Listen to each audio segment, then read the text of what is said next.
Media, which includes everything from television to radio, from newspapers to music to magazines, has a very strong relationship with the children, and this relationship which it does create has a very strong impact, and it is very complicated.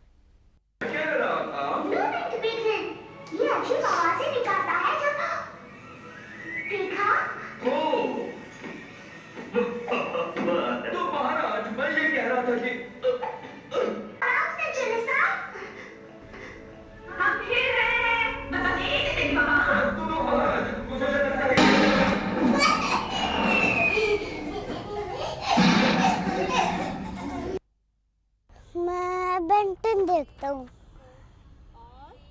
और power rangers और ये रही उसकी drawing Benton की।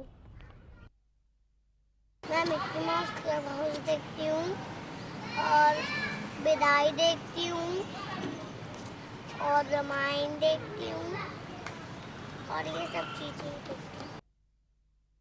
Tom and Jerry देखता हूँ और Mickey mouse देखती हूँ। गली गली SIM SIM is a song.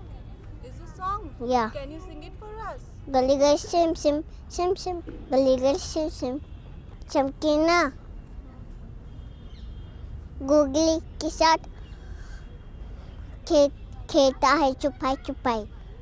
Kids laugh with it, they cry with it, they dream with it, they play with it, and they learn from it. So let's see what some children have to say about the media and try to figure out what kind of a relationship they share with it.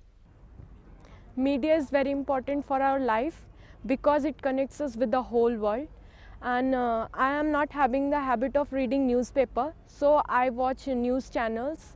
Sometimes I watch news channels for my knowledge, and sometimes I watch when I get bored, when nobody is in my home, and sometimes for the news what is going on in the whole world. I watch programs like You Special and Campus Calling just because I like the lives of students in universities and colleges, how they respond to the media outside the world. Media plays a vital role in my life.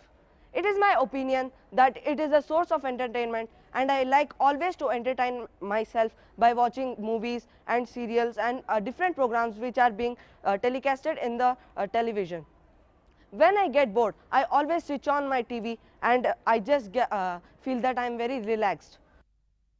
Media connects us with the world and the current affairs. I watch TV, read newspapers and listen to the radio. I watch many programs like KBC and other quiz programs. I watch TV because I get bored sometimes, and I read newspapers because I like it. And I listen to the radio, especially the campus news and the views of the students, and that is the thing that I most oftenly do because I like it the most. Well, I basically watch television or news channels because I want to be connected with the current affairs going on around the world and to improve my English, and I watch some debatant programs which are on the television so that I can also participate in some such programs, some such competitions and etc. In the media, when I watch television, during the breaks, when I see the commercial advertisements, I feel the urge to buy those things, and I feel that the media sets the trends for the youngsters, as when they see the things, the products, they wish to buy them, they force the parents to buy it, and they want to look like the person shown on the television. Besides that, I read magazines and newspapers, and for entertainment I read the stories and poems because I like literature, and besides all these things, it is very informative, and sometimes I get creative ideas from that. So media entertains them, educates them, takes them away from the real world to the fantasy world. It acts as a teacher, teaching them a lot of things, acts as a foster parent when the parents are not around, and above all, it acts as a friend, helping them sail through the problems. So children get affected by media in one way or the other, but whether these effects are good or bad, this is one question which is bothering all the parents and teachers today. We will try to find the answer for these questions, and for that we have in our studio leading psychiatrist Dr. Sameer Parekh. Dr. Parekh, welcome to the studio. Thank you. Dr. Sami, starting with the first question that everybody has in mind, do you really think that media affect children? Absolutely. I think anything that a child observes, there is always going to be an impact. And since media has its own power, especially a power that comes of glamour, a power that is colorful, so talkative, especially when it comes to the visual media, that it has a significant impact on the children who watch it. Okay, now the question comes in whether these effects are positive or negative, talking about the present scenario. Nothing is one side only. I mean, obviously there are going to be positive and negative effects. But the concern that psychologists worldwide are having is because of the negative impacts that media creates. Because even though we wish to have more positive impact, but somehow the negative is what is worrying us. So the negative which is actually worrying you. But again, the question comes in that all of us know that there are negative impacts, still the media affect the children in the same way. Now in our really the day-to-day life, all the vehicles of communication like newspaper, radio and television, which one do you think affects the children most? Of course the visual medium, because the visual medium communicates a bit more directly and clearly to children. You know, reading you can do as an option. Radio is something you might be hearing, but when you see something, hear something, feel something, sometimes interact with it directly, that's what makes a significant impact on the kids. That's what actually makes a significant impact on the kids. Now, talking about the various effects of media. Now, you have mentioned that it does affect the children. Do you think one thing which is very prominent is violence? Children get very violent seeing a particular kind of ads. So what do you think? Violence on the screen, does it affect children? Surely. In fact, since early 1950s, one of the main studies that have happened on the impact of media on kids has been related to violence. It's something like this, that let's say there is a child who's watching television or watching a violent film. It could be a violent cartoon film, it could be a violent ad, it could be a violent television show. What happens is that the first reaction is that the child feels a sense of aggression within, because so much aggression has been happening there. So child feels that. Second, the child gets disinhibited to this, because he is viewing this, so he gets disinhibited. And on top of that, gets desensitized as well. So this child becomes more vulnerable to dissipate the same aggression on other kids. And the most concerning effect is that children have distortion of reality perception. In a layman's term, this means they feel violence is okay. So if I use violence in my reality, that's an approved fine thing. And that is the distortion of reality.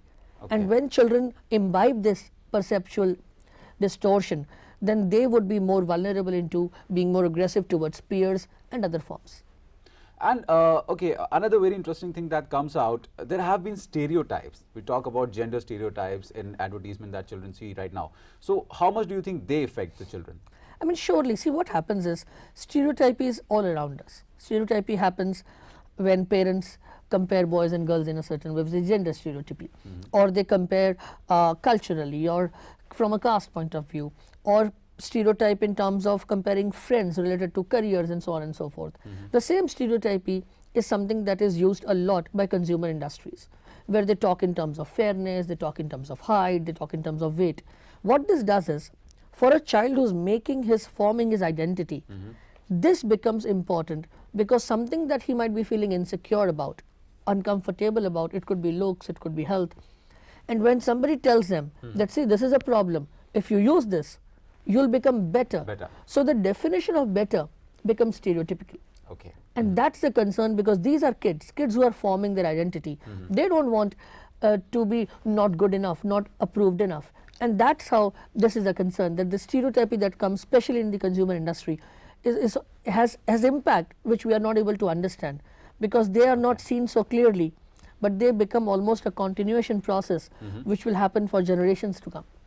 So now when you have mentioned about the consumer industry, again, advertisements are a very important part of it, and they actually fascinate children. When they see the advertisement, they see so many things, so many acts happening.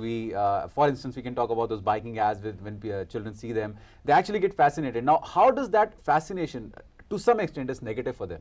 It's completely negative. In all likelihood, it's completely negative. See it like this. If you compare, let's say, an aggressive ad, an ad like a biking kind of an ad. So let's say if a child wants to buy a bicycle, but if he's been sold that on the pretext of some expert doing a stunt on a mountain and doing something and falling down from there, and still this child wants to does do the same thing. He says, this is my hero, I'm buying this bicycle for this person.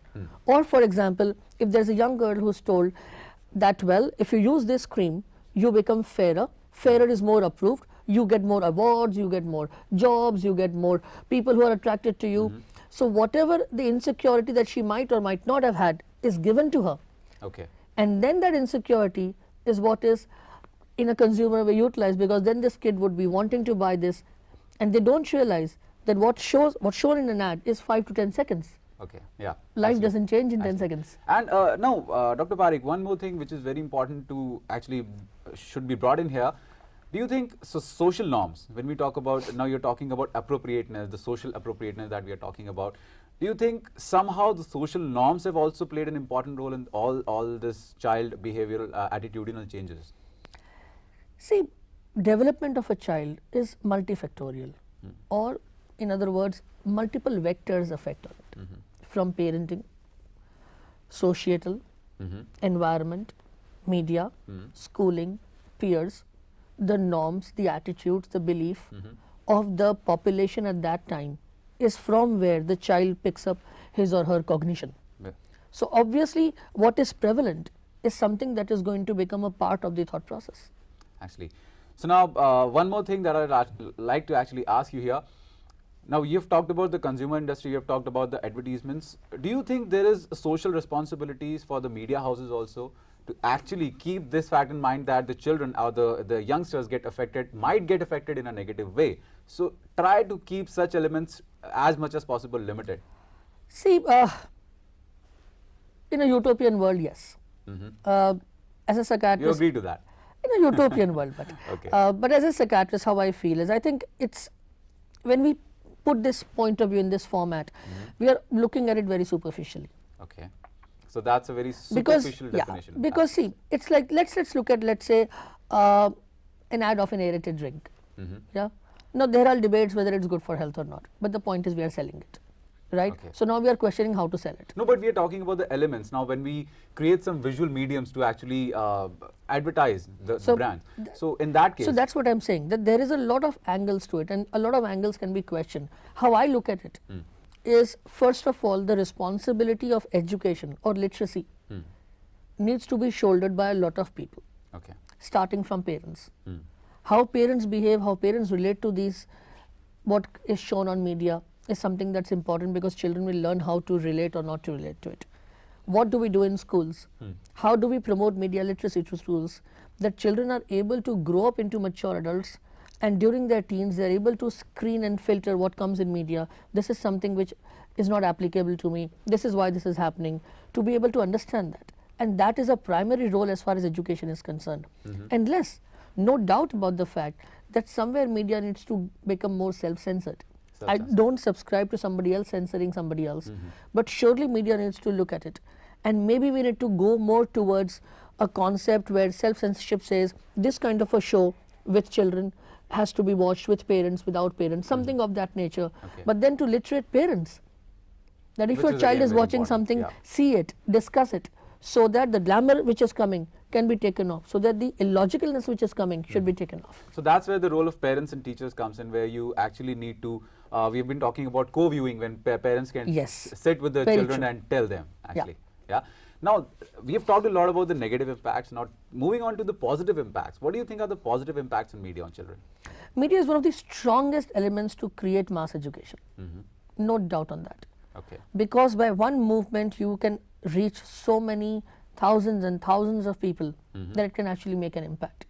Okay. You look at the anti-cracker campaign, that's something that worked for a while.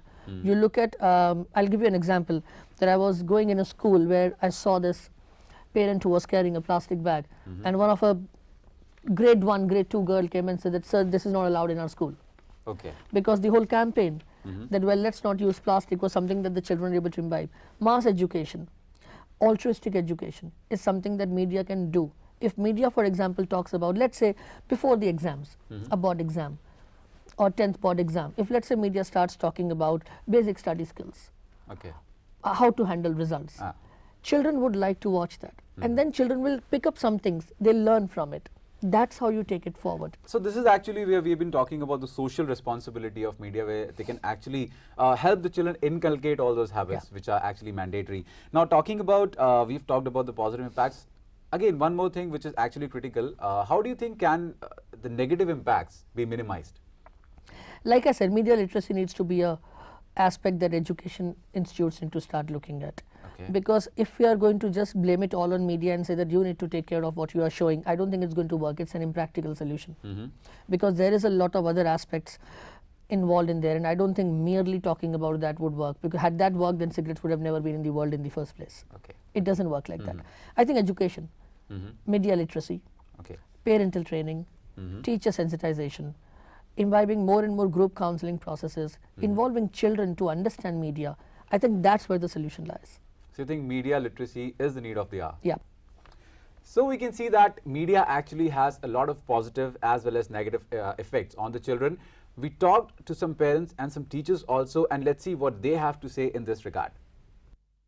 Media has a lot of influence on everyone's mind and heart, and be it a young toddler, a newborn, a teenage, or our great-grandfathers or grandfathers. All of us are influenced, and it goes without saying that we are incomplete without media. And when I talk about media, I would specifically like to refer to electronic media. All of us are glued to the screens, and we are not able to put a full stop unless there is an external pressure and external discipline on all of us to put a full stop to it. We find, some of us find it very knowledgeable, some of us find it very relaxing, some of us find it very informative. All said and done, the children are the ones who are influenced the most because of their impressionable age, and this media leaves an indelible impression on their minds. We as teachers and adults or as parents need to channelize it. We need to tell our children what to watch, when to watch, where to watch, how much to watch, so that the children are able to consume all the media messages most wisely, so that they are not swayed away by whatever negative is being thrown open. The most disturbing thing about TV is the advertising. Even on channels that we want, the moment advertising comes in, then the channels, the program is not careful about to see that the advertising matches the program. So I find it a little disturbing. On the other hand, it has a lot of positives. But for example, there are a lot of parents who are concerned, saying TV is going to take over our lives. I find that when TV takes over her life, it's my laziness.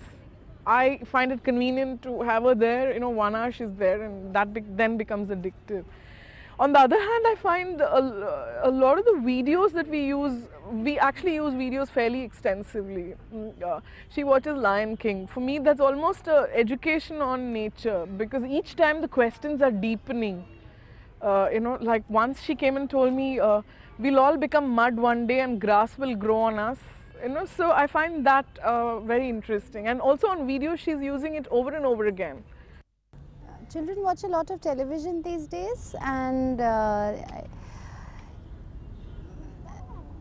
when they come to a school which is exploring the development of imagination and language through a process of awakening and experience, then it is a challenge to overcome something that is so strong in the subconscious.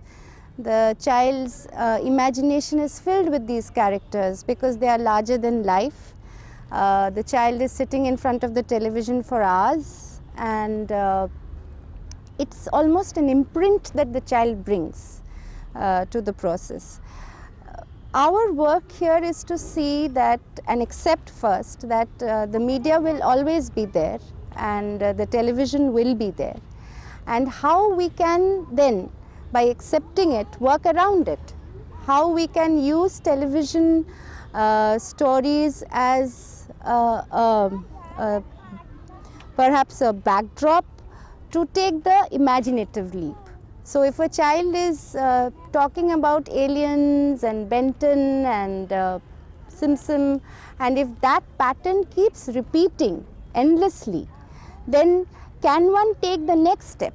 Like a child said, the alien, 10 pictures, 12 pictures. The alien came back every day. So we said, from where did the alien come?